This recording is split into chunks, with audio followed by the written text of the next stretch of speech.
আউযু বিল্লাহি মিনাশ শাইতানির রাজিম। সম্মানিত দর্শকবৃন্দ, আপনাদের সকলকে জানাই আসসালামু আলাইকুম ওয়া রাহমাতুল্লাহ। আমাদের সমাজে একটি মতবাদ রয়েছে, সেটি হচ্ছে মৃত্যুকালে কলেমা পড়তে পারলে সে নাকি জান্নাতে যায়। কিন্তু কোরআন একেবারে তার উল্টোটাই বলে, মৃত্যুকালে কলেমা পড়লে সে জান্নাতে যাচ্ছে কি না যাচ্ছে সেটি আমরা কোরআনের থেকেই দেখে নেব। আমরা কোরআন থেকে জানতেও পারবো যে মৃত্যুকালে কলেমা পড়লে সে দোজখেই যাচ্ছে। বাঙালি একটি প্রবাদ রয়েছে, কি শেষ ভালো যার সব ভালো তার। এটি একেবারে কোরআনের উল্টো একটি মতবাদ, যা আমাদের বঙ্গদেশে, বাংলাদেশে এবং পশ্চিম বাংলায় এটি প্রিভেল করে, আর অন্যান্য বাঙালি এলাকাতে। আমি আপনাদের সামনে মৌত নিয়ে, আজদাস নিয়ে, মারকদ নিয়ে, কবর নিয়ে, নফিখা ফিস সূর এবং অফাত নিয়ে কিছু কথা বলবো।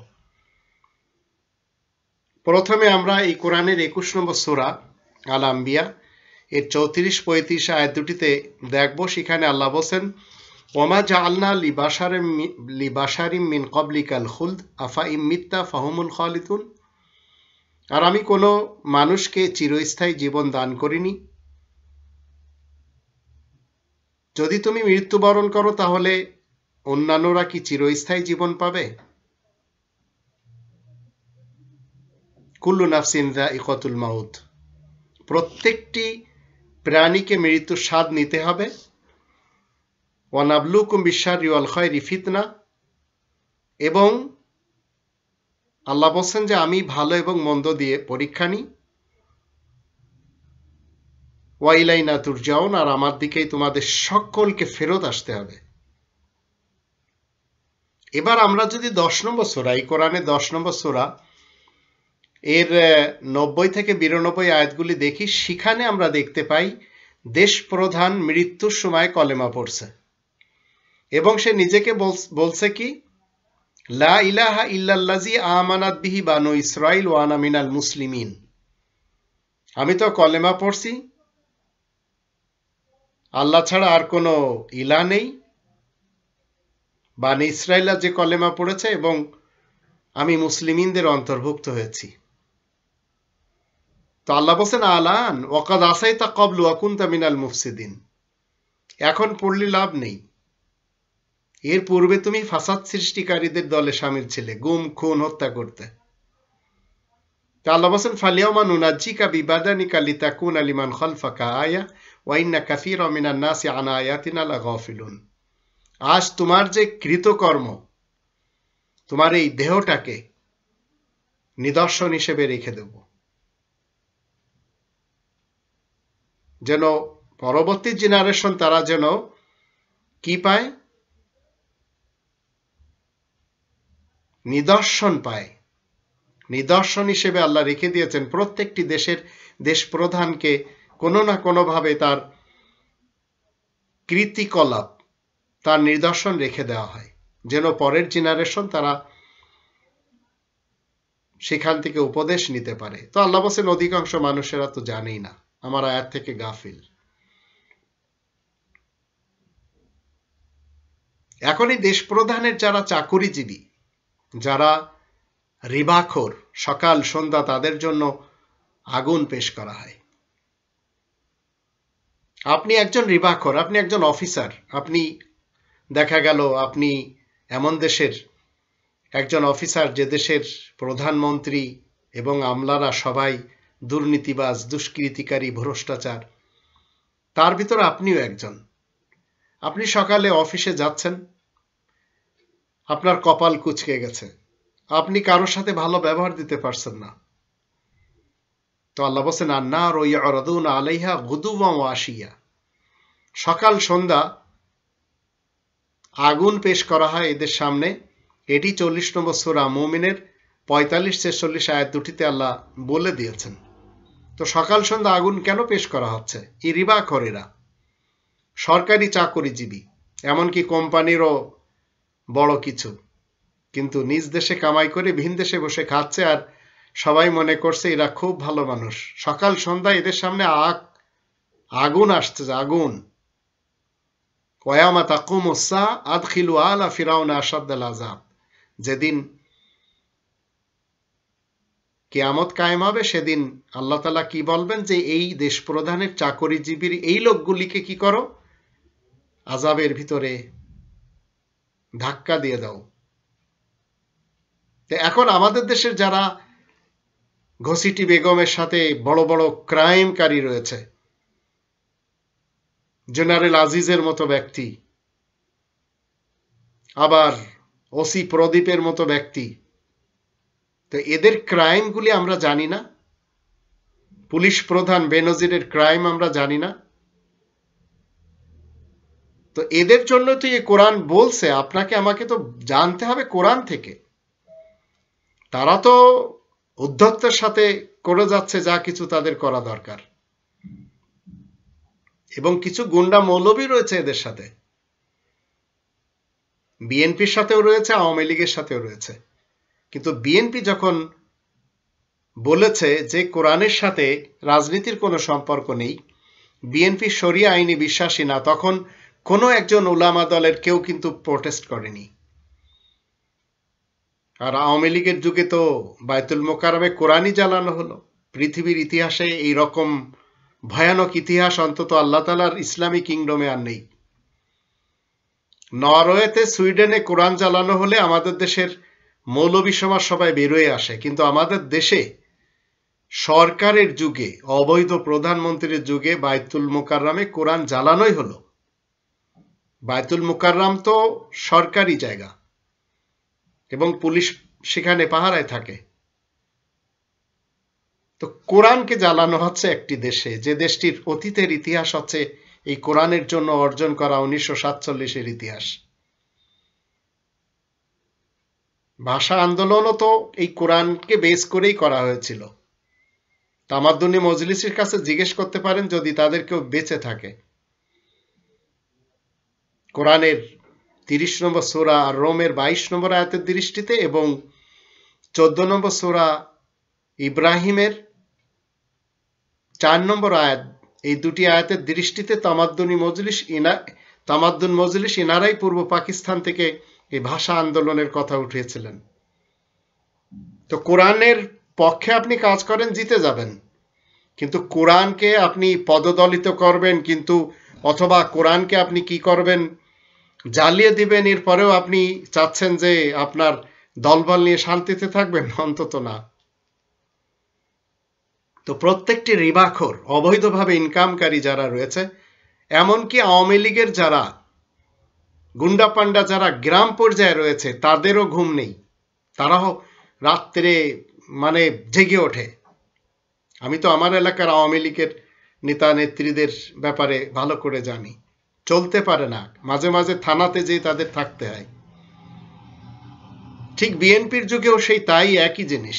আবার এদের সাথে যারা জোট বেঁধেছে তারাও একটু চিন্তা করে দেখুন। তো রিবাখোরদের বিরুদ্ধে আল্লাহ এবং তার রাসূলের যুদ্ধ রয়েছে, যেটি আমরা এই কোরআনের 2 নম্বর সূরা আল বাকারার 275 থেকে 279 আয়াতগুলি দেখে নিতে পারি।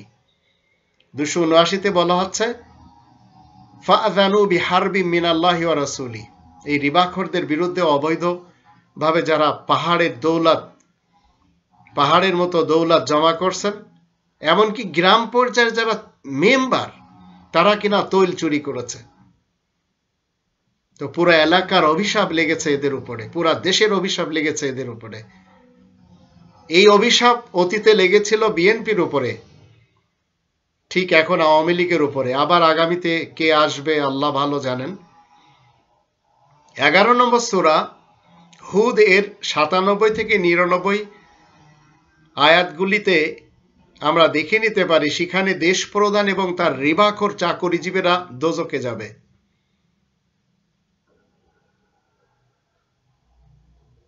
আসুন আমরা একটু দেখে নিই আল্লাহ কিভাবে বলছেন। 11 নম্বর সূরা হুদ এর আয়াত নম্বর 97, 98, 99।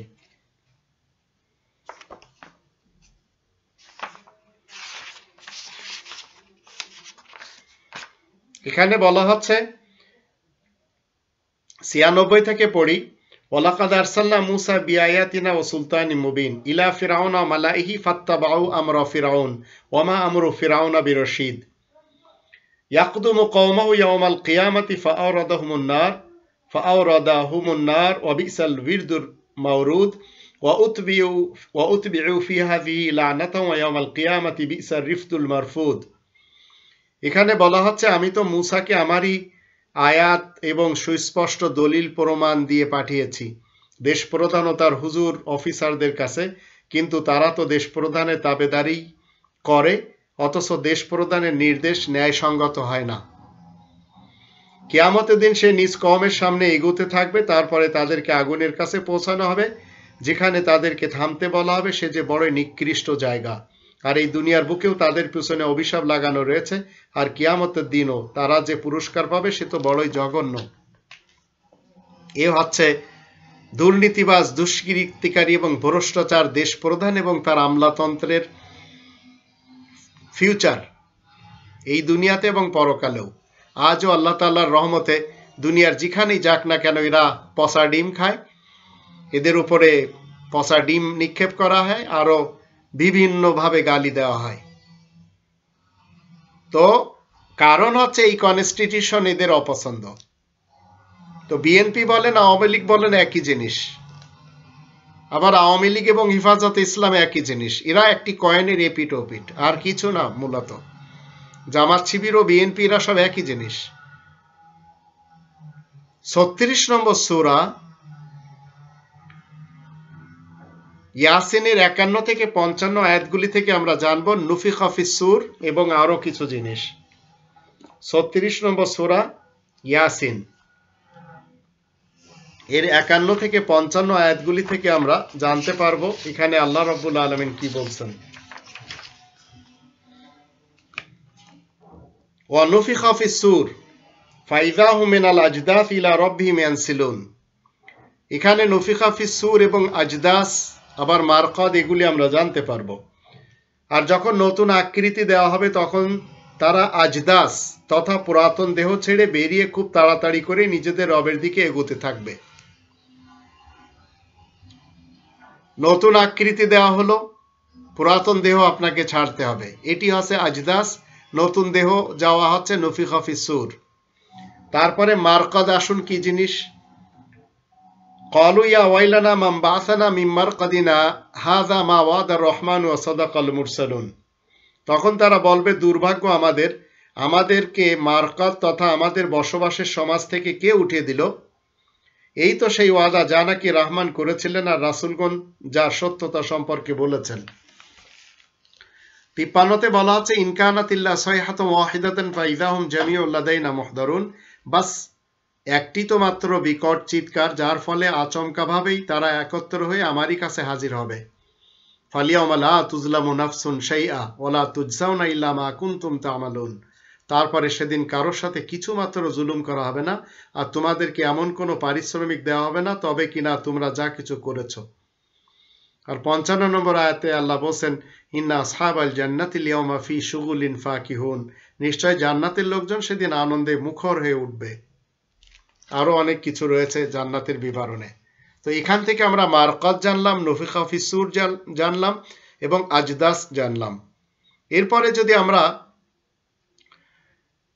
39 নম্বর সূরা আজ-জুমার এর 42 নম্বর আয়াত এবং 6 নম্বর সূরা আল-আনআমের 60 নম্বর আয়াত দেখি, তো এখানে আল্লাহ বলেন আল্লাহু ইয়াতাওয়াফাল আনফুসা হিনা মাউতিহা।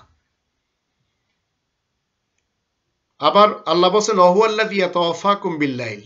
আমরা যখন শুয়ে যাই, আমরা যখন ঘুমন্ত অবস্থায় থাকি, তখন আমরা মূলত মৃত্যুবরণই করি। তো এই দুটি আয়াত যখন আপনারা খুব সুন্দরভাবে দেখবেন তখন আপনারা বুঝতে পারবেন যে আমরা যখন মৃত্যুবরণ করি তখন আবার আল্লাহ বলেন 2 নম্বর সূরা আল বাকারার 45 নম্বর আয়াতে সুম্মা বা'আসনাকুম, তিনি আবার আমাদেরকে কি করেন?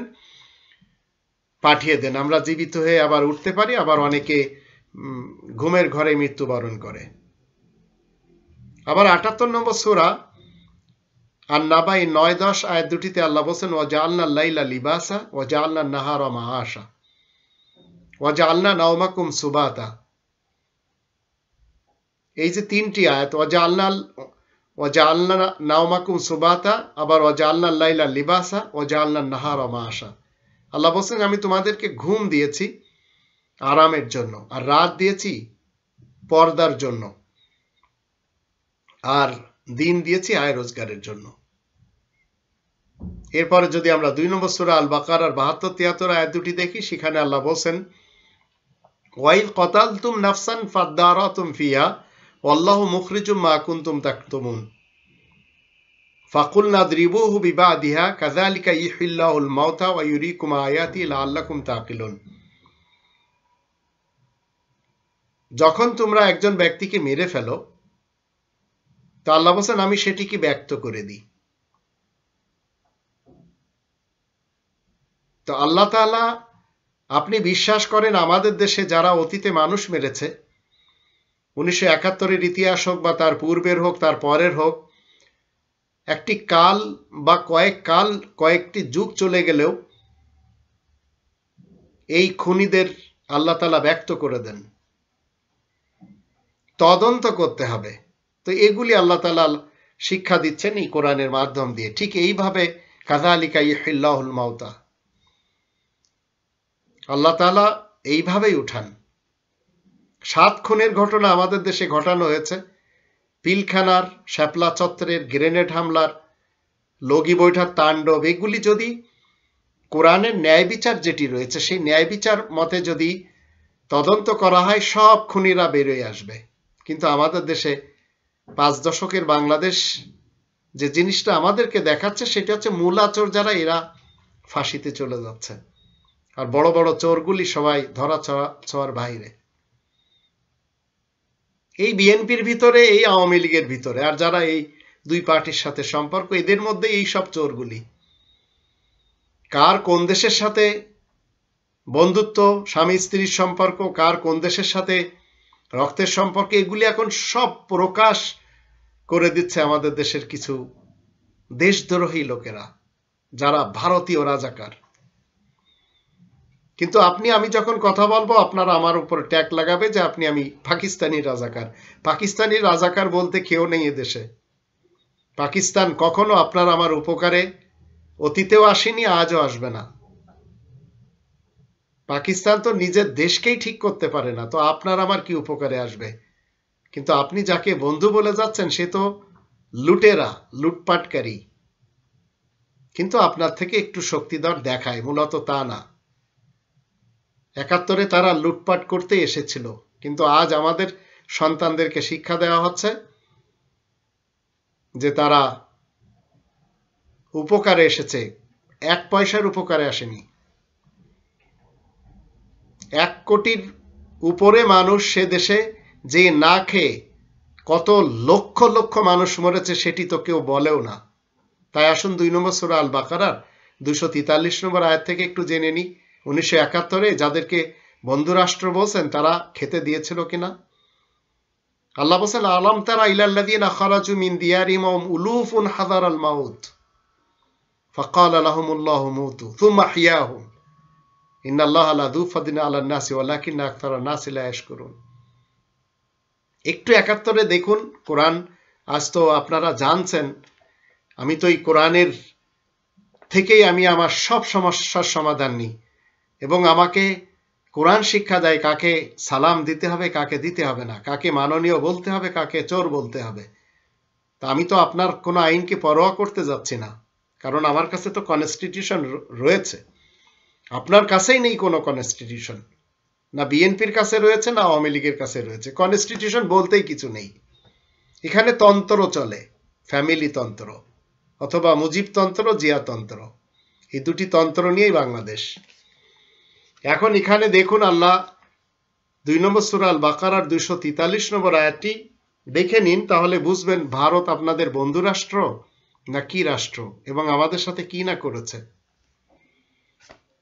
2 নম্বর সূরা আল বাকারার 243 আয়াতে আল্লাহ রাব্বুল আলামিন বলছেন,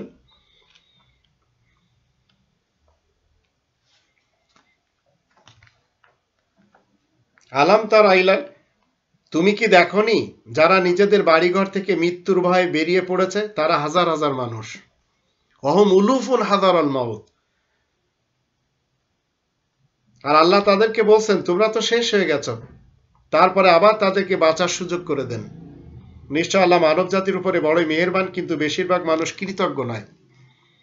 1971-এ লক্ষ লক্ষ মানুষ গেছে ভারতে, না খেয়ে মরে গেছে সেখানে।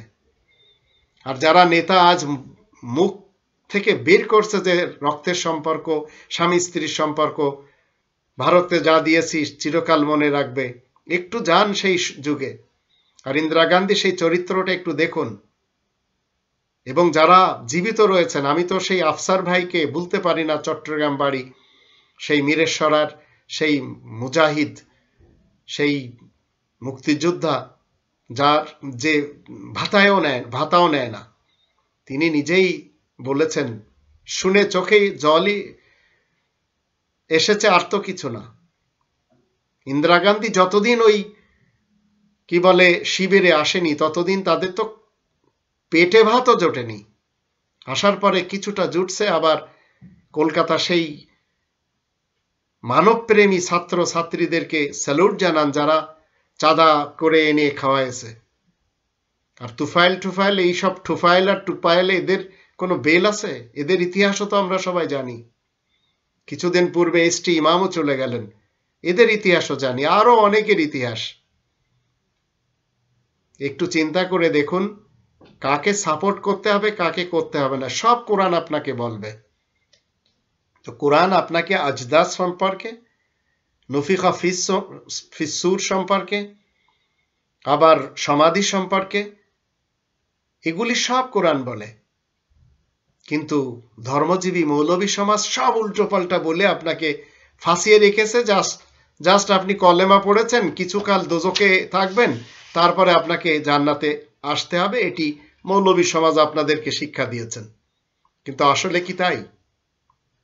এই মৌলবী সমাজ 18 নম্বর সূরার 18 নম্বর আয়াতের দৃষ্টিতে গুম্বদে খদরার নিচে রাসূলকে জীবিত বলছে, এবং তার জন্য বড় বড় ভলিউম গ্রন্থ রচনা করা হয়েছে যে রাসূল কবরে জীবিত। কিন্তু আল্লাহ তো বলছেন না। কোরআনের 16 নম্বর সূরা নাহলের 20, 20 এবং 21 আয়াত দুটিতে আল্লাহ বলছেন, ওয়াল্লাযীনা ইয়াদুনা মিন দুনিল্লাহ লা ইয়াখলুকুনা শাইআন ওয়া হুম ইখলাকুন আমওয়াতুন গায়রু আহইয়া ওয়া মা ইয়াশউরুনা আইয়ানা ইউবাসুন। যারা আল্লাহকে বাদ দিয়ে যাদেরকে ডেকে যাচ্ছে, তারা তো কোনো কিছু সৃষ্টি করেনি, তাদেরকে সৃষ্টি করা হয়েছে, তারা মরা লাশ, নির্জীব, তারা জানে না কবে তাদেরকে উঠানো হবে। তো গুম্বদে খদরাতে আপনি রাসূলকে জীবিত মনে করে সেখানে যাচ্ছেন, যে সালাম করছেন, সালাম করে উত্তর নিতে চাচ্ছেন। তো 1971-এ আমাদেরকে আল্লাহ বেঘর, আমরা আমাদের কারণে হয়েছিলাম, সেই বেঘর থেকে আবার ঘরে নিয়ে আসছেন। কিন্তু আজ কিছু দেশদ্রোহীদের কারণে এদেশের মানুষ ভুকা ন্যাঙ্গা হয়ে ফুটপথে, ফ্লাইওভারের নিচে, স্টেশনের ছাউনিতে ঘুমোচ্ছে। 10 লক্ষ তো বার্মার থেকে আমাদের দেশে চলে আসছে, তারা তো খাচ্ছে, কিন্তু আমাদের নিজেদের দেশের লোকেরা পাচ্ছে না, কারণ বন্টন ঠিক নেই, রিজার্ভ সব চুরি হয়ে গেছে। কোরআনের 2 নম্বর সূরা আল বাকারার 258 নম্বর আয়াত আমরা একটু দেখবো, এখানে আল্লাহ রাব্বুল আলামিন কি বলছেন, আসুন একটু দেখে নিই।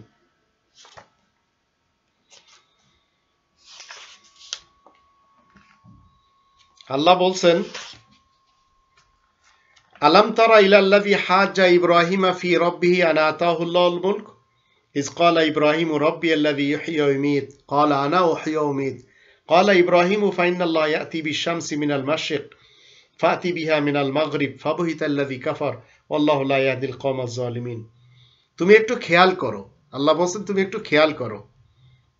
আপনি 5 দশকের বাংলাদেশকে একটু সামনে রাখেন। আমরা বাঙালি, তাই কোরআন থেকে আমাদের কথায় আমরা একটু দেখে নিই এবং 5 দশকের বাংলাদেশের ইতিহাসটা একটু জানি।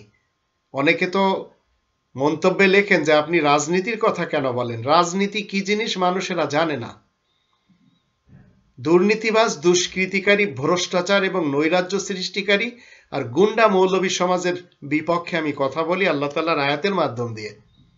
রাজনীতি তো রাজার নীতি, আর সকল রাজাদের রাজা হলেন আল্লাহ। সেই আল্লাহর নীতি হচ্ছে রাজনীতি, রাজারা কেউ মানে না, সেটি এই নীতির গ্রন্থে এটি। তো এখানে বলা হচ্ছে তুমি একটু খেয়াল করো, যে লোকটা ইব্রাহিমের সাথে তার পালনকর্তার ব্যাপারে তর্ক করে। 5 দশকের ইতিহাসে শেখ মুজিবুর রহমান সাহেব, জিয়াউর রহমান সাহেব, জেনারেল এরশাদ সাহেব, আবার খালেদা সাহেবা, হাসিনা সাহেবা, ইনারা সবাই এসেছেন। অনেকে চলে গেছেন, অনেকে জীবিত আছেন। তো একটু খেয়াল করুন, ইনারা সবাই কিন্তু মানুষ মেরেছেন, একজন মারলেও মেরেছেন। তো আল্লাহ বলছেন যে তুমি একটু খেয়াল করো, যে লোকটা ইব্রাহিমের সাথে তার পালনকর্তার ব্যাপারে তর্ক করে, কারণ আল্লাহ তাকে রাজ্য দান করেছেন। ইব্রাহিম যখন বলে আমারই পালনকর্তা জীবন দান করেন এবং মৃত্যু দেন, সে লোকটি বলে আমিও তো বাঁচিয়ে রাখি এবং মৃত্যু দিই। ইব্রাহিম বলে আল্লাহ পূর্ব দিক থেকে সূর্য তোলেন, তুমি পশ্চিম দিক থেকে এনে দেখাও না। হতভম্ব হয় সেই কাফের। আল্লাহ জালিম সম্প্রদায়কে সুপথ দেখান না। একটু চিন্তা করে দেখুন, এই যে ঘটনাগুলি আমাদের দেশে 5 দশকে ঘটে গেল, লক্ষ লক্ষ মানুষ চলে গেল, বিনা বিচারে মৃত্যু হয়ে গেল, বিনা কারণে তাদেরকে মৃত্যুর ঘাটে পৌঁছে দেওয়া হলো। তো এরা কারা? এরা আল্লাহ তাআলার সাথে পাঙ্গা নিয়েছে। জীবন এবং মৃত্যু দিয়েছেন আল্লাহ পরীক্ষা করার জন্য। সেটি এই কনস্টিটিউশন বলে 67 নম্বর সূরা আল মুলকের 2 নম্বর আয়াত, আল্লাযী খালাকাল মাউতা ওয়াল হায়াতা লিয়াবলুয়াকুম আইয়ুকুম আহসানু আমালা ওয়া হুয়াল আজিজুল গফুর। যিনি জীবন এবং মৃত্যু দিয়েছেন, দেখতে চান ভালো কর্মের দিক থেকে উত্তম কর্ম তোমাদের মধ্য থেকে কে করতে পারে। এবার 259 আসেন, সেখানে একটু দেখি। أو كالذي مر على قرية وهي خاوية على عروشها قال أنى يحيي هذه الله بعد موتها فأماته الله 100 عام ثم بعثه قال كم لبثت قال لبثت يوما أو بعض يوم قال بل لبثت 100 عام فانظر إلى طعامك وشرابك لم يتسنى وانظر إلى حمارك ولنجعلك آية للناس وانظر إلى العظام كيف ننشزها ثم نكسوها لحما فلما تبين له قال أعلم أن الله على كل شيء قدير। এবার সেই স্তম্ভগুলি দেখুন, যার আশেপাশে হাজার হাজার মানুষকে মেরে কুয়াতে ফেলানো হয়েছে, এবং অনেক রাস্তার মোড়ে তো এই সমস্ত স্তম্ভ, সেখানে আমরা তাদের নামও দেখতে পারি। আমরা ঢাকা থেকে যশোর গেলে মাগুরাতে তো এই বড় একটি স্তম্ভে সেখানে শত শত মানুষের নাম লেখা রয়েছে, এগুলি আমরা সব দেখতে পাই। তো একটু 1971 আমরা ফেরত যাই, আবার 1947-এও যেতে পারি। অথবা সেই লোকটির উপমা, যে এমন এক জনপদ পেরিয়ে যাচ্ছিল যেখানের বাড়িঘর ধ্বংস হয়ে গিয়েছিল। লোকটি বলল আল্লাহ কিতাবে এই যে কথাগুলি লেখা, আল্লাহ কিভাবে এই শেষ হওয়া বস্তিগুলোকে পুনরায় আবাদ করবেন। এরপরে আল্লাহ তাকে 100 বছর ধরে মরা অবস্থায় রাখার পর জীবিত করেন। তাকে জিজ্ঞাসা করা এভাবে কদিন কেটেছে, সে বলে একদিন কিংবা তার চাইতে কম সময়। আল্লাহ ইরশাদ করেন না, তুমি 100 বছর কাটিয়েছ। তুমি দেখো খাদ্য সামগ্রী ও পানীয় বস্তু অবিকৃত আছে, আর নিজের গাধাটাকেও লক্ষ্য করো, এভাবে তোমাকে লোকজনের জন্য প্রমাণ হিসেবে রেখেছি। আর হাড়গুলোর দিকে লক্ষ্য করো, হাড়গুলোর দিকে লক্ষ্য করো কিভাবে সংযোজিত করে তাতে গোশত দিয়ে ঢেকে দিয়েছি। তাকে যখন এসব বিস্তারিতভাবে বলা হয়, তখন সে বলে আমি বিশ্বাস করি একমাত্র আল্লাহর সকল বিষয় শক্তির একমাত্র অধিকারী।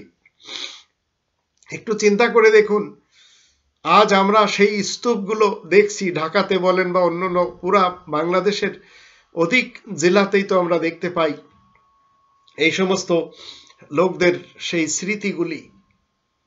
এরা সবাই শেষ হয়ে আজ আপনাকে আমাকে তো, আমরা তো বলতে পারি যে তারা শেষ হয়েছে আমাদেরকে বাঁচিয়ে রাখার জন্য, কিন্তু আমরা কি বেঁচে আছি? প্রতিনিয়ত ঠিকই ভারত কি করছে, সীমান্তে মানুষ হত্যা করছে।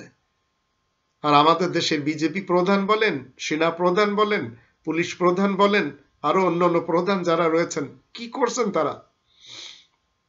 কথায় কথায় পুলিশ যারা জনগণকে সহযোগিতা করবে, আজ তারা জনগণের পিঠে মারছে, আঘাত করছে, বুকে গুলি চালাচ্ছে। কেন? পৃথিবীতে তো আরো পুলিশ রয়েছে, আরো দেশ রয়েছে। তারপরে আসুন আল্লাহ রাব্বুল আলামিন বলছেন, ইব্রাহিম রাসূল জিজ্ঞেস করলেন যে আল্লাহ, আমাকে কি একটু দেখানো যাবে মৃতদেরকে আপনি কিভাবে বাঁচিয়ে তোলেন? ওয়াইজ ক্বালা ইব্রাহিমু রাব্বি আরিনি কাইফা তুহিল মাউতা ক্বালা আলাম তুমিন ক্বালা বালা ওয়ালাকিন লিয়াতমাইন্না কলবি ক্বালা ফাখুদ আরবাআতা মিনাত তায়র ফাসরহুন্না ইলাইকা সুম্মা জাআলা আলা কুল্লি জাবালিন মিনহুন্না জুজআন সুম্মা দুহুন্না ইয়াতিনাকা সাআয়া ওয়ালাম আন্নাল্লাহু আজিজুন হাকীম। ইব্রাহিম যখন বলে, হে আমার রব, আপনি কিভাবে মৃতদেরকে বাঁচিয়ে তোলেন, আমাকে একটু বুঝান। আল্লাহ বলেন, তুমি কি বিশ্বাস করো না? ইব্রাহিম বলে, বিশ্বাস কেন করব না, তবে কি আমার মনে তৃপ্তির জন্য। তখন আল্লাহ ইরশাদ করেন, তাহলে 4টি পাখি ধরে পোষ মানিয়ে নাও, পরে তাদেরকে এক একটি পাহাড়ে আলাদা করে রেখে দাও, তারপরে সেগুলোকে ডাক দাও, দেখবে তোমার কাছে সেগুলো উড়ে আসবে। তুমি মনে রেখো, আল্লাহ মহাপরাক্রমশালী ও মহান কৌশলী। তো একটু চিন্তা করে দেখুন, আমরা তো একজন আর একজন মানুষকে পোষ মানাতে পারছি না। আজ অবৈধ প্রধানমন্ত্রী আমাদের দেশে, কিছু অবৈধ শক্তিধর বিভিন্ন বাহিনীর প্রধানদেরকে নিয়ে আজ যেই আপনি একটু কথা বলবেন, আপনাকে গুম খুন হত্যা হতে হচ্ছে। কিন্তু কখনো আমরা কি চিন্তা করেছি যে এই পৃথিবী ছেড়ে যেতে হবে? তো যারা এইসব কাজগুলি আপনারা করছেন, অন্তত একটু চিন্তা করে দেখুন। আবার অনেকে ভারত থেকে নাম পাল্টিয়ে আমাদের দেশের বিভিন্ন ডিপার্টমেন্টে ভর্তি হয়ে দাদাগিরিও দেখাচ্ছেন। তো কি মনে করেন তারা চিরস্থায়ী থাকবেন? কেউ চিরস্থায়ী থাকবে না। আমরা যদি 23 নম্বর সূরা মুমিনুন এর 99 থেকে 104 আয়াতগুলি দেখি, তাহলে সেখান থেকে আমরা কিছু শিখতে পারি যা আল্লাহ রাব্বুল আলামিন বলছেন।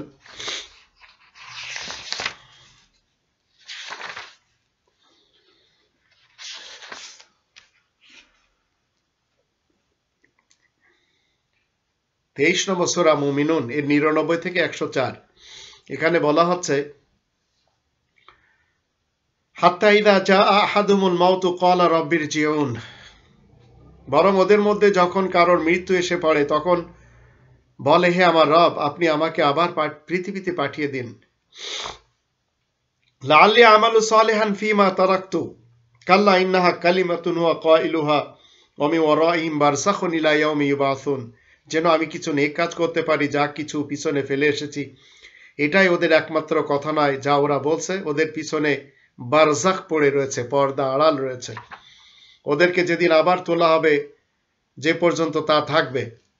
ফাইদা নুফিখা ফিস সূরি ফালা আনসাবা বাইনাহুম ইয়াওমাইযিন ওয়া লা ইয়াতাসাআলুন, তারপর যখন নতুন আকৃতি দেওয়া হবে, সেদিন আর ওদের মধ্যে আত্মীয়তার কোনো যোগ সম্পর্ক থাকবে না, আর একে অন্যের কোনো কথা জিজ্ঞাসা করবে না। এই যে বন্ধুত্ব, রাষ্ট্র বন্ধুত্ব, নিজ দেশের মানুষ পানি পায় না, ভারতের সেই পশ্চিম বাংলার এজিদ পানি বন্ধ করে রাখে, সেই ফারাক্কা বাঁধ যখন আমাদের দরকার তখন দেয় না। তো এই যে বন্ধুত্ব, এগুলো থাকছে না। তো এগুলো তো আল্লাহ তাআলার আয়াতে লেখা। এর জন্য তো আমার কোনো পত্র পত্রিকা পড়তে হবে না, ইতিহাসও পড়তে হবে না। এই কুচরিত্রের যে নেতা নেত্রী দুই দেশে, এদের কারণে এই যে অবৈধ প্রধানমন্ত্রী আমাদের দেশে আজ দেখতে পাচ্ছি 2021 সালে, বিগত একটি যুগ থেকে দেশের অবস্থা যা করে দিয়েছে, নিজ এলাকাতেই যেতে ভয় লাগে। আগে তো আমি আমার পাড়াপড়শি সব হিন্দু সমাজ, তাদের সাথে বসে গল্প করতাম, তাদের সাথে হাত মেলাতাম। এবার বাড়ি যেয়ে তো তাদের সাথে কথা বলতেও তো ভয় লাগে। না জানি থানা থেকে খবর দিয়ে দেবে, আবার থানা ডাকবে, দেখা গেল আর একটি সমস্যায় পড়তে হবে। তো এইগুলি ভ্রাতৃত্ব বোধ শেষ হয়ে গেছে। তো এখানে আল্লাহ তাআলা বলছেন, আপনি বন্ধুরাষ্ট্র বলছেন, এখন আল্লাহ তাআলার ফয়সালাটি আসুন আমরা একটু মৃত্যুর পূর্বে দেখে নিই। তারপরে যখন নতুন আকৃতি দেওয়া হবে, সেদিন আর ওদের মধ্যে আত্মীয়তার কোনো যোগ সম্পর্ক থাকবে না, আর একে অন্যকে কোনো কথা জিজ্ঞাসাও করবে না। পরকালে কি আপনি বাংলাদেশি হয়ে উঠবেন? আপনি কি ভারতীয় হয়ে উঠবেন? আপনি মুসলিম হলে নন মুসলিমের সাথে উঠবেন, আর নন মুসলিম হলে মুসলিমের সাথে উঠবে? তো এগুলি তো সব কোরআনই বলছে।